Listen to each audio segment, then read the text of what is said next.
তারা মূলত শয়তানের উপাসনা করে তাদের এই শক্তি অর্জন করেছে।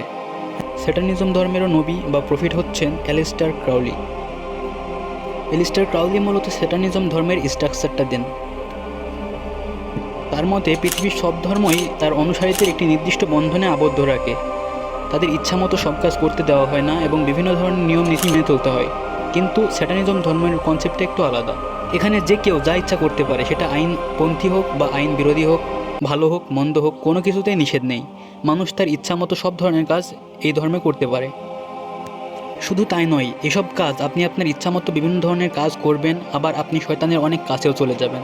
অর্থাৎ আপনি সমাজের বিভিন্ন আইন এগুলোকে পরোয়া না করে যখন শয়তানের উপাসনা করবেন, নিজের ইচ্ছাটা প্রকাশ করবেন, তখন আপনি শয়তানের অনেক প্রিয় হয়ে যাবেন এবং এই খুশিতে শয়তান আপনাকে আরও বেশি শক্তি দিবে।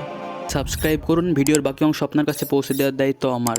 অথবা নিচে দেওয়া লিঙ্কে গিয়ে সম্পূর্ণ ভিডিওটি দেখে আসতে পারেন।